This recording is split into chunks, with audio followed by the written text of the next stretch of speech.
Hello, welcome to Soups and Sabers. My name is Jordan. With me today is Chris. How are you today, Chris? I'm doing good because we get to talk a little bit of Smallville. So we haven't done this in a while, and it should be a lot of fun.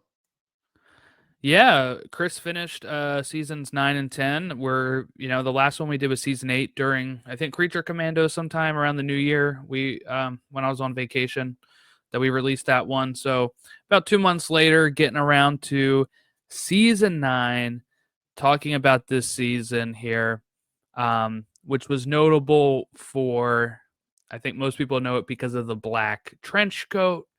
We also had Absolute Justice, which was the 2-hour episode with the Justice League, written by Jeff Johns. Um, so that was a two-parter there that premiered in 2010. Oh my God, 15 years ago already. Um, but yeah, I feel like the season is mostly known for the Zod storyline with the Kryptonians, the Black Trenchcoat, and that Absolute Justice uh, crossover. So, not really a crossover. I mean, I guess Absolute It Justice was cameos and yeah, characters from other. it was a crossover before there were crossovers. Yeah, exactly. All right, so let's just kind of dive into it. What was your thoughts on season 9 when you watched it? I think you alluded to it last time when we were Yeah, talking season 8. I love season 9. I was like, all right, season 8 seemed like this transition where they're not in Smallville. It was hardly at all. They it's not the same show. Some of the characters aren't there. And season 9 just said, you know what, this is a Superman show, and it might not be called Superman, but the Blur is going to be Superman. And we got all the beats that you really like to see in there. I thought Zod was a fantastic villain. I think this is one of the best. This might be my favorite version of Zod. I think that's an unpopular opinion, but I mean, I just thought they really did a really good job making him uh, this egomaniacal, manipulative villain. I thought he was a little hard to beat for Clark because he represented part of his Kryptonian heritage, and he wanted to, find a middle ground. There was no middle ground to be had, and I think the finale of this season might be the best finale in the whole show, and this show does finales fantastically. So I was very happy with season 9, and I think they had a lot of just one-off episodes that were fun. Like you had Zatanna, and you had what we talked about with the Justice Society, and we had really interesting episodes like Crossfire and Echo, and there was just a lot going on there. So I enjoyed this season immensely, and I think it's kind of what Smallville's best in the post like high school years has to offer. Yeah, not only do we get, we also get Toyman, right? Yeah, we get Mm-hmm. Toyman, we get Metallo. We even get the Wonder Twins in this season, Mm-hmm. who show up in this, which I thought was a fun touch. Yeah, and they Um, were like problem makers for the Blur, and it was really interesting because they're so well intentioned, yet they had no clue how to do it. It was really fun to see Clark, who's a seasoned saver at this point, deal with somebody who has the same intentions and the same goals, but has no clue how to do it. That was some fun episode. yeah, I think it's a lot of fun that you get some episodes like that with the Wonder Twins. It's a little Hmm. lighter, I would say, right? Compared to this like dark Kandorian, storyline that we've been getting on the weekly thing. Let's talk about Absolute Justice. Absolutely.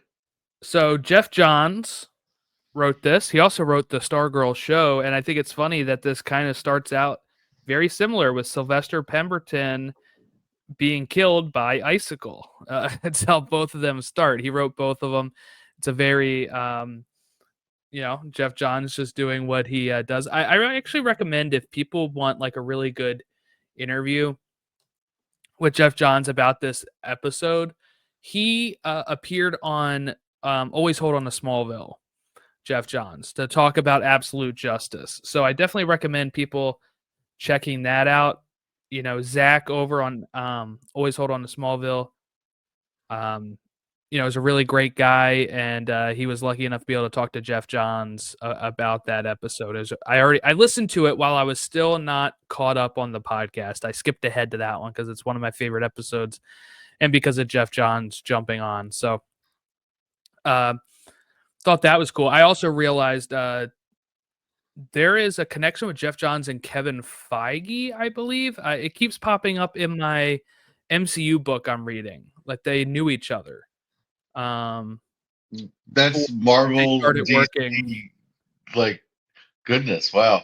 Yeah, before they started work, I think it was like Talk about a college or crossover. something like that. I don't know. They somehow crossed paths before they started working in their respective companies. Interesting small world. Yeah. But yeah, we had absolute justice. Like I said, Star Spangled Kid ends up getting killed by Icicle.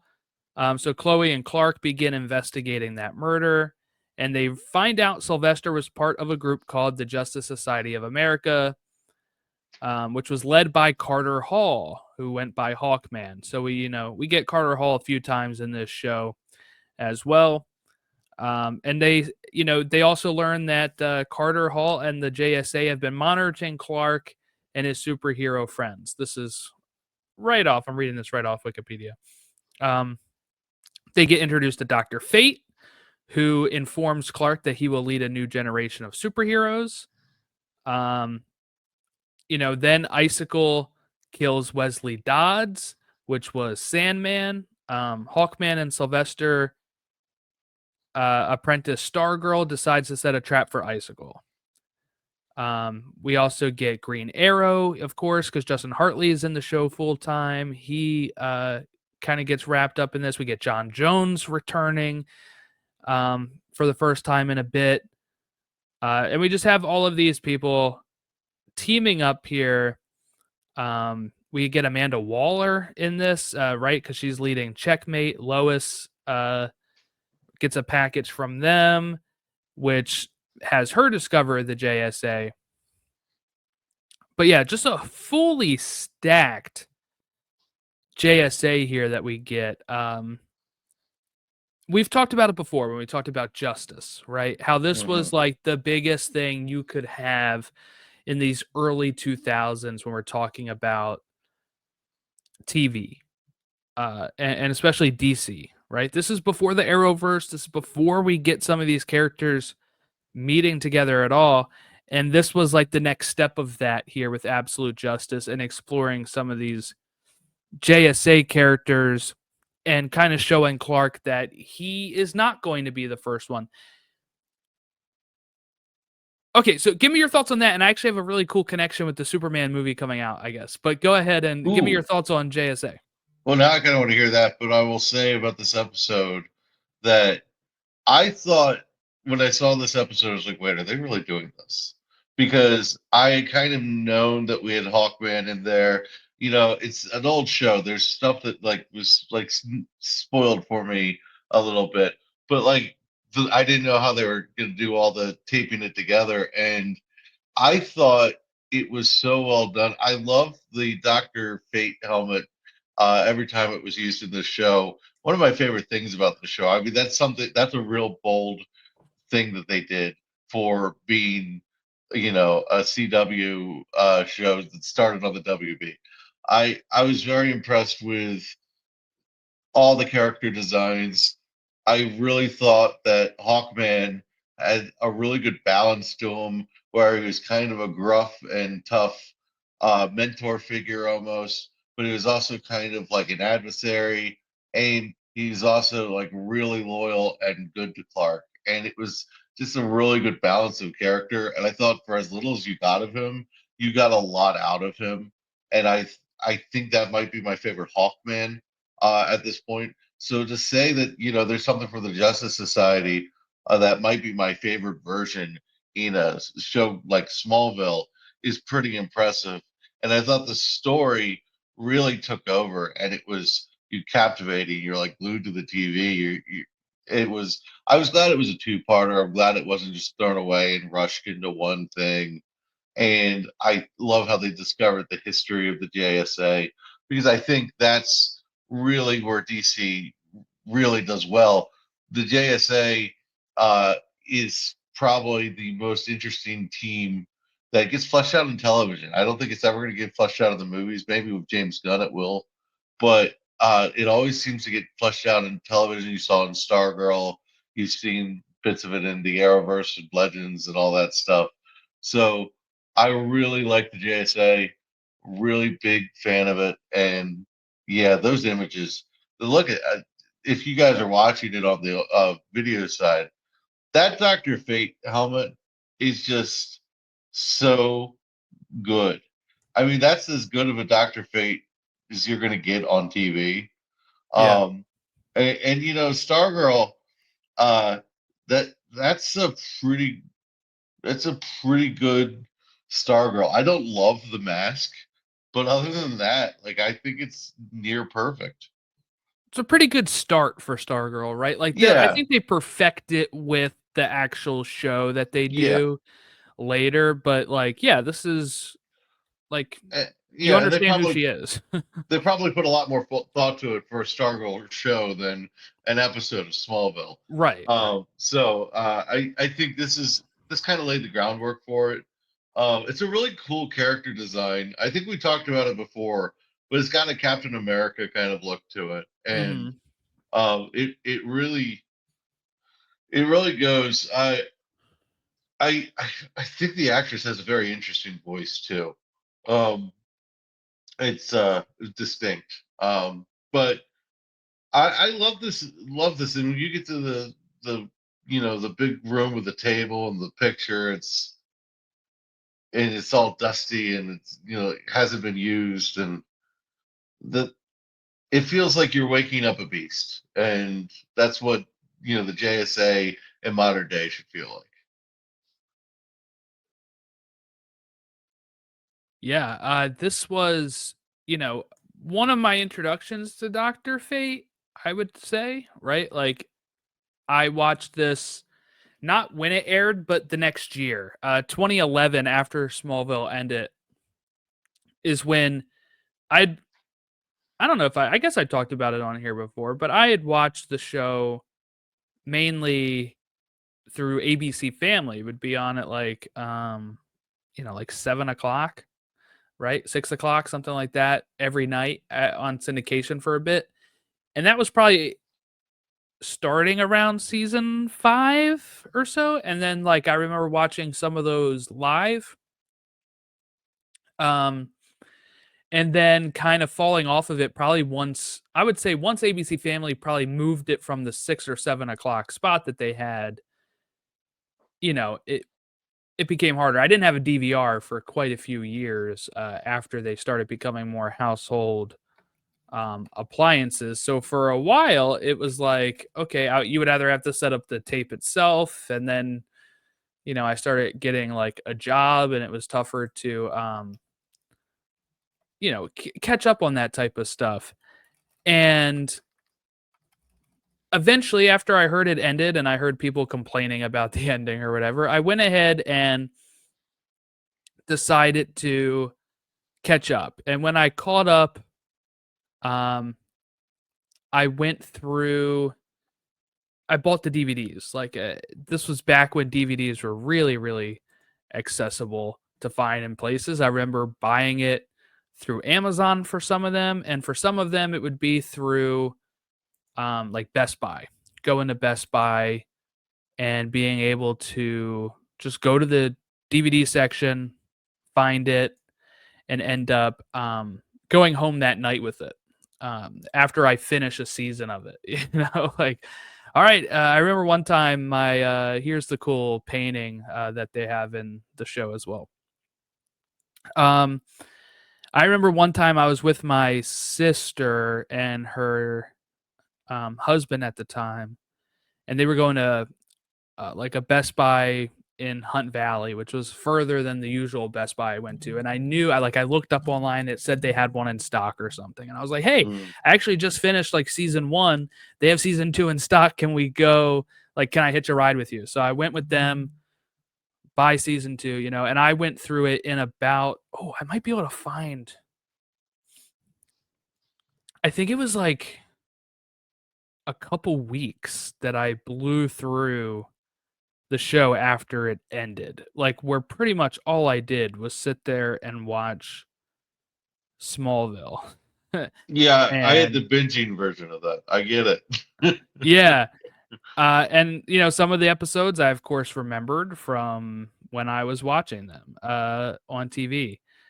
Other times it would be, you know, uh brand new episodes. And this was one of my um episodes I was watching, and it was like one of those landmark ones you want to reach, when you're looking at, I think on the box of season 9, like they show some of these characters and they're like uh, this great, introduction to some of these DC characters, and you're like, okay, or you hear about it from other people online, and it's like, all right, that's a landmark episode I'm about to reach. Okay, I looked it up. So 2011, I watched 218 episodes of Smallville in 7 weeks. Got it done in less than 2 months. Damn. Yeah, I have a Facebook post that I posted it on when I was done You're with like such a show off with this stuff. but like this is one of those where I think Dr. Fate was like, this was probably my introduction to Dr. Fate. Because when I was reading comics a lot, like it was the main characters, Smallville, Superman, Batman, um, especially back then at that age, like when I was growing up, those were the two like DC characters I would read comics of. And seeing him in the show, I like fell in love with the helmet and the look, and that's when he became one of my boys. That I was like, he's so cool looking, he's so awesome. So seeing that on a TV budget, and they actually did a really good job, I think, with the suit, and then being introduced to people like Stargirl, who I wasn't familiar with at the time, or some of the JSA. Like this is probably some of my introduction to a lot of the JSA, other than I guess like, I don't know. I probably saw Dr. Fate actually in one of the cartoons, right? He's in the DCAU at some point. And he's also in Young Justice too. I didn't watch Young Justice. I had only seen the DCAU. So I think he's in that. I remember seeing like toys of him and stuff, but he wasn't somebody I was overtly familiar with or what his like gimmick was until I probably watched this episode. And this episode is up there for sure for one of my favorite, of the Smallville episodes, especially season 9. Because while I like season 9, I don't have it as high regard as most other people, I would say. Is that because of the Kandorian stuff? Yes, I do think for me it doesn't land as well as it has for other people. I would also say it's probably partly black trench coat. I know that some people's favorite look of his and stuff, but I actually rather see him in blue and red. I think the hologram jacket is an upgrade. I think the red jacket is better. But I like the idea of a transitional thing. I actually was kind of in the spot watching it like, why has he got to dress up as anything if he's the Blur? I honestly, when we had that one episode, seasons past, where Jimmy figures it out, he really should have just changed his colors. You mean James? Shit. Henry Jesus. James. Sorry, you mean Henry James. I'll never forgive Smallville for that. I'm sorry. It's one of my bugaboos. I refuse to let Smallville have their cake and eat it too on that one. We got Silver Banshee in this season as well. In the episode Escape, when they're at the bed and breakfast, Clark and Lois and Chloe and Oliver. That looked better than it should have on their TV budget. Yeah, and it was a funny episode. It was like I thought at first it was going to be really gimmicky and like really annoying, But you know what? You care so much about Chloe, Lois, Oliver, and Clark that it becomes a pretty interesting dynamic. And I think the show could have leaned more into Chloe and Oliver's relationship. I think this idea that Chloe had to keep disappearing or Chloe had to be like sad or distant or something just really took away from what could have been a really happier season for me. But or happier last two seasons. But I loved that episode. It was so much fun, especially when they're like this isn't what it looks like because Silver Banshee's like taking possession of them, and it's like Lois Yeah. is not acting like Lois, and Chloe's like all into Clark again because it's Silver Banshee. Like that is like a really like how do you like until the end? How do you explain that to the other people? Okay, so how about we get introduced to the Red Queen, who we then find out is Martha in this. What was Uh, your thoughts I on can seeing do. Martha again in this type of role? I be honest with you, if there was a storyline I could have done without, this was it. I was like, it seemed a little convoluted to me. Um, I was a little like, like they, and it didn't seem in character either. So it was like, how retroactively long did they like go with this? So uh, this is the part of the season that didn't work as well for me. But in fact, everything with Checkmate was just seemed busy to me. It seemed like they Yeah, were stuffing it in. we even get Maxwell Lord as a checkmate agent. We have um Tess escaping Maxwell Lord, but ends up getting caught by the Red Queen and has to give her the Book of Rao. Martha returns to Smallville with Perry White, Michael McKean, who she's actually married to. I think this is one of her stipulations for coming back on the show at this point was being able to have her husband there with her. Um, yeah, we find out that Perry White is actually dating Martha Kent And I as like well. that. I like that. Why should Martha not be happy? And after Lionel tried to get in there, getting a person who at least is good at heart, uh, good. I would have been really questioning if Martha ended up with a sleazeball. So I like that. Has this redeemed Perry White at all for you? He's a little Uh, more Perry White, I feel like, in Is a this. little more Perry White in this. I liked Perry White much more.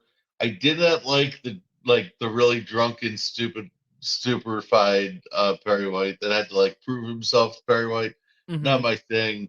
I don't know that I'm ever gonna love the Perry White of this, but I loved it for Martha. Therefore, it's okay. Yeah, so Clark actually discovers Martha is the Red Queen during all of this, and Martha reluctantly gives him the Book of Rao, and tells him that the book will exile all Kryptonians to another plane of existence, including Clark, which is why She doesn't she want to was give him a book. originally didn't want it out there. Oh, I forgot to say, one of the things that I thought with absolute justice and how that ties into the Superman movie, right, is I feel like it's very similar. A lot of people complain now, right, that the JSA is in the Superman movie. Like when we're talking about maybe not the JSA themselves, but some Hawk characters Girl, that were Hawkman. JSA, Mr. Terrific, more like the Terrifics now. But Hmm. it's funny that some of those characters are also in Superman, and in Smallville, they kind of retroactively made it where he wasn't the first one with all of these other heroes that came before him. And now in the DCU, we know Superman's not the first one, but everybody is so used to Superman being the first one that they're complaining about it. But we've seen it before in other media Hmm. like Smallville. So I know Smallville is not as popular as like what a movie's going to get, right? So maybe it brings out some people complaining about it differently, but just that there's precedent for Clark not being the first hero in his world, like this. And it makes sense that Clark would like have a concept of what a hero is because there were heroes before him, and it makes sense that the Justice Society would have been there. So I'm for it. You don't have to give me another reason to be excited about James Gunn's 2025 Superman movie. I say 2025 as if it's not this year. Yeah, this year, just a few It's months away. I can't wait. No, but I will say that I think, for me, it's not important for Superman to be the first. I just think it's important for him to be like the best and the one that people look up to. And we know in Smallville that's true as well because the Mhm. Legion has come there and said how great he is and how much they look up to him and inspired, by him. So I think sometimes some people get in their head a bit too much and think that he has to be first. He has to be because he was the first ever hero in our world, right? Like he's the first one, the first superhero comic. Mhm.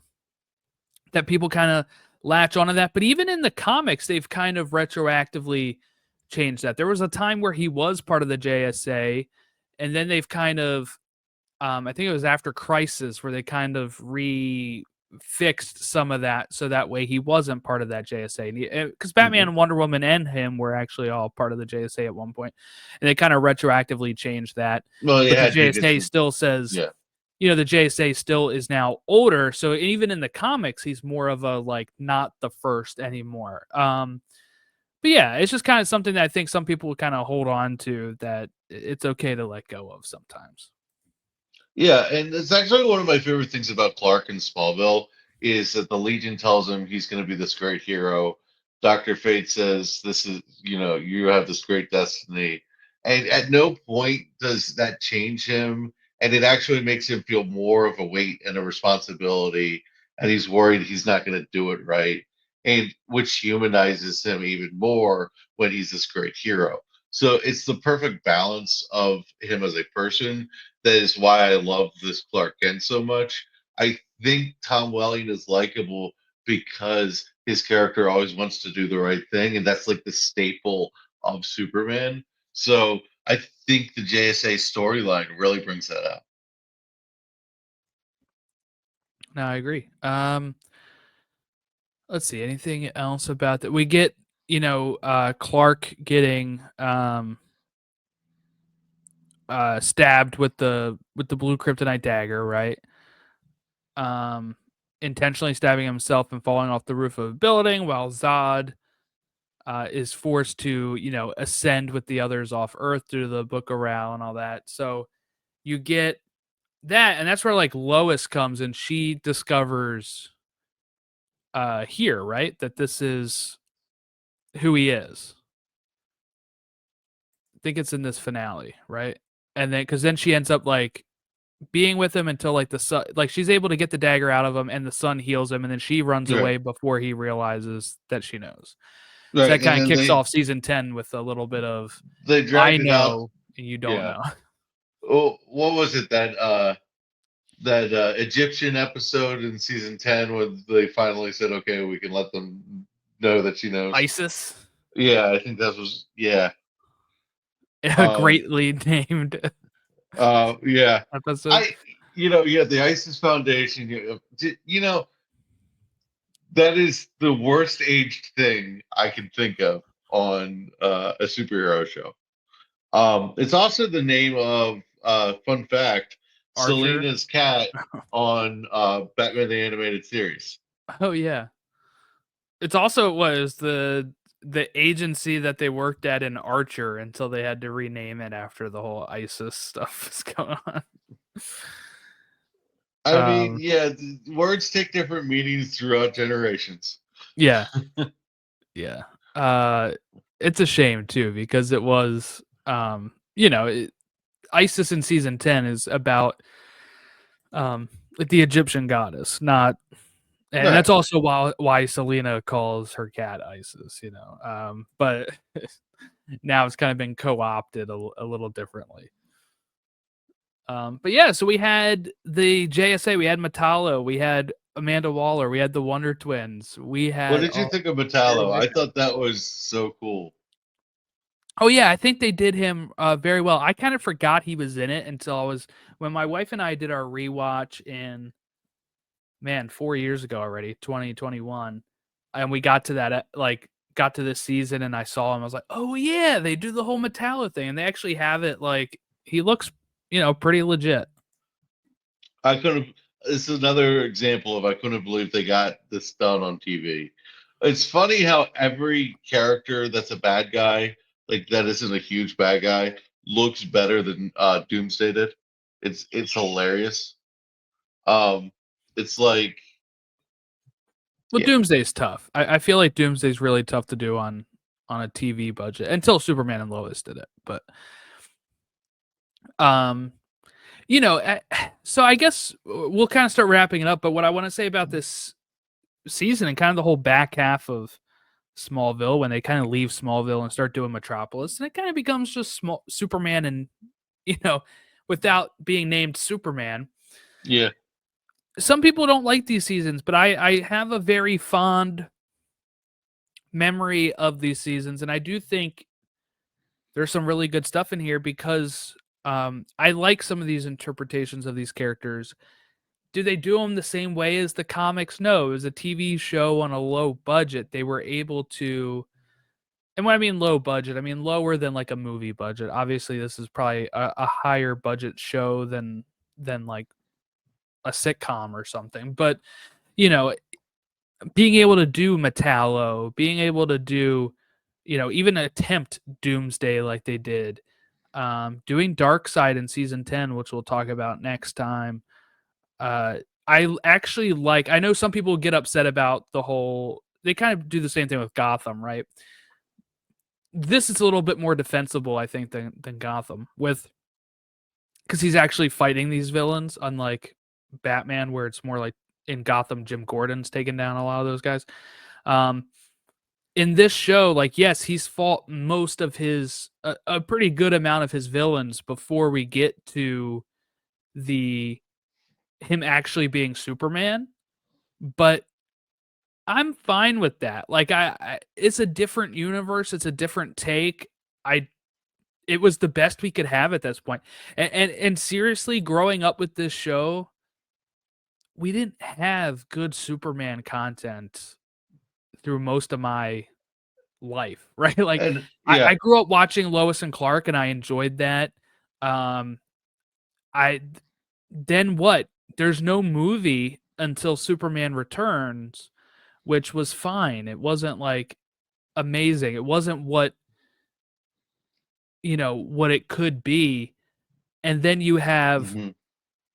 nothing until the show's done when you get to Man of Steel. So for a while, as a Superman fan, this was it. This was what you had because the '90s had Superman the animated series, and then you had Lois and Clark. And in that early 2000s, from 2001 to 2011, other than Superman Returns, this was it. This was all of the action you could get. We had probably 3 Batman during the stretch of this run of the show. Actually, we probably had still only one. But we had Batman Yeah, yeah, so Christian often. Bale. But you had We had three movies. we had Batman so often though in this throughout my whole childhood. Hmm. And we just had Christopher Reeve and Brandon Routh, and that was it. you know, those were the only ones. Um, and you couldn't watch anything Superman. So for a while, this was my Superman fix. And you're like, I kind of like some of those twists where you're like, oh, this is their version of, you know, I don't know, whatever. Hmm. Like, when they would do something silly, and you'd kind of be like, oh, that's probably their version of Metallo. Before you even get to Metallo, you're just like, oh, this guy has like a kryptonite thing. Oh, that's their version of um, Zatanna.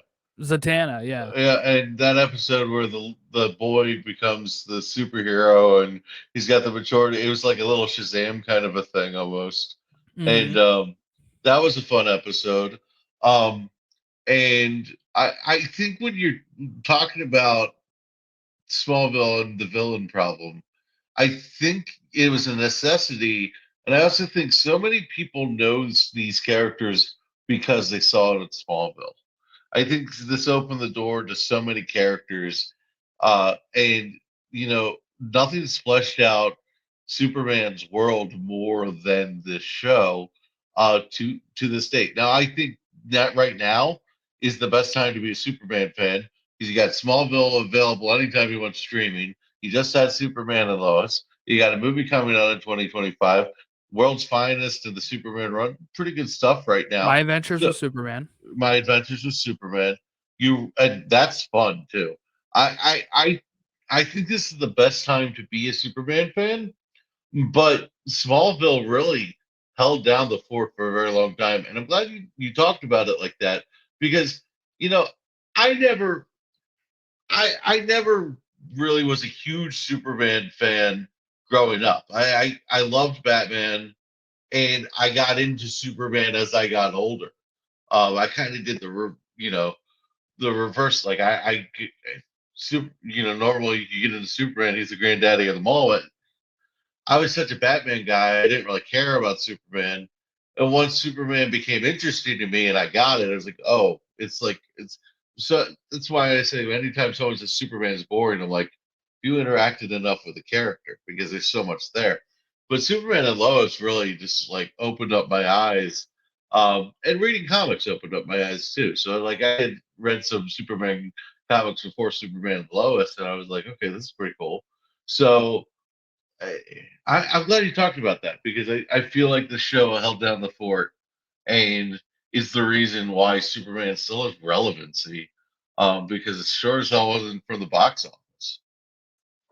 Yes, and it's created Superman fans of people that may not have watched Superman content. We've seen it with the Arrowverse as well now, where people get involved with the characters and the love triangle and stuff, right? Like, and Mhm. Smallville was a lot more grounded at first with that, where they're not wearing outfits the way that the Arrowverse is, where it could draw in those teenagers, those teenage girls, or whoever's people that watch rom coms or like dramas because of a totally different aspect of that, and it can get people involved. Like my wife liked watching Smallville.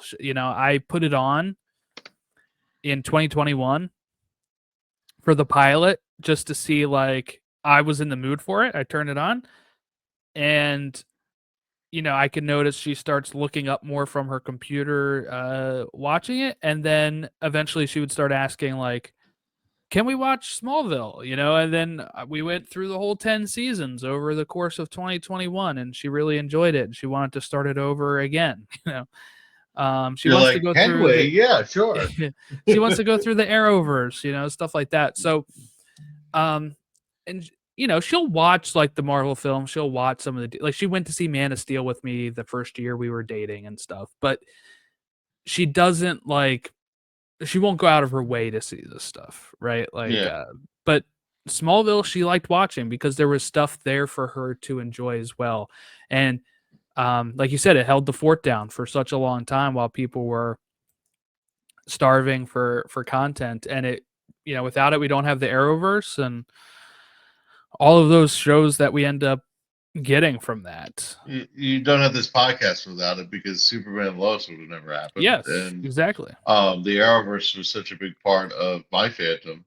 So, I, dude, this season 9 was awesome. And the finale of this episode, the finale episode where Superman like grabs the blue kryptonite sphere and like stabs himself. It's like, God, that is such a wild, like, just ultimate sacrifice, Clark. It's just, I love it. I absolutely love the finale of this season.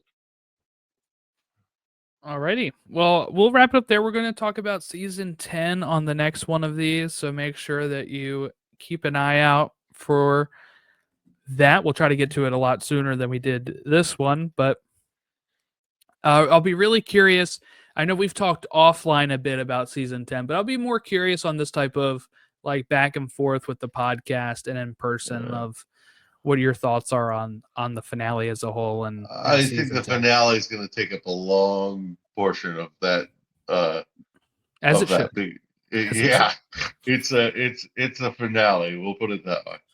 And then we might talk some season 11 down the line, which is the comic books. Yeah. We know we're not talking about any animated series anytime soon, as that news came am out. I the only one that's okay with that? Like, I am totally fine with it. I never thought it was gonna be a real thing anyway. It right. felt like it really felt like a Rosenbaum Welling thing of, hey, let's try to get the band back together. You know what? They probably had a shot before the James Gunn stuff, even though Gunn is friends with Rosenbaum. But like when you hear what Gunn said about like how no one was mining the mint and they were just giving out stuff left and right, I wouldn't be shocked if they actually had a legitimate chance to get this off the ground before James Gunn took over DC. But now it's like, look, the people that are going to watch a Smallville animated series is a fraction of the people that watched Smallville. It is a demographic that is much older than you're usually targeting now that we're in our 30s. Like, it's not really the thing you would go. I don't think you would aim for, you know. And to be honest with you, season 11 comics of Smallville, I still have one more arc to finish of it, because I got bored with it. You got through that many though, because I dropped it at like the 4th volume right now. I gotta pick it back up. I got through a good bit of it. I think they ran out of good stories to tell, to be honest with you. I think there wasn't that much story left. Oliver's and Chloe are going to do their thing, and Clark is going to be Superman. Like, well, we have comics the whole forever. point for season 11 was to try to like show what he would be like as Superman. Yeah, you know? But I feel like we have just regular Superman comic books for that. Yeah, but hey, you know, I'll tell you, it worked on me. I bought that first volume as soon as it came out. I really didn't like. I had to catch up with it afterwards. I don't really want to talk about it too much because we're not talking about season 10. But the test as a ghost and for Lex thing and the way you end with Lex, I hate it. So there's a little tease. We'll talk about season 10 next time we do our Smallville update. But thank you all for watching and listening along. We just released our draft with Holy Batcast's Andy DiGenova for our DC Hero draft. So make sure you check that out. Maybe we pick a Smallville suit. Who knows? Let us know. You listen to it and you'll find out if one of us picked a Smallville suit. We've got Daredevil coverage that's continuing to drop. This episode is probably coming out after our 4 and 5. I mean, our 5 and 6 discussion later this week. And you, Chris, and Chris Evans and Ron discussed Absolute Batman 6. So that's coming out this week, if it's not already out by the time you listen to this. So check out all the good stuff we're doing here on the podcast. I will say I read Absolute Flash, really enjoyed the first issue. I recommend that to anybody who is reading these Absolute titles, having a ball with that after one issue. Thankfully, because I haven't been a big fan of the current Flash run on the main line, so having a good Flash run has been good. Okay. At Supes and Sabers on all of our social medias. Make sure you comment any feedback in the comments below. You can also comment on Spotify, or you can contact us via any of our social medias in the links below. Have a great rest of your week, and we'll catch you next time.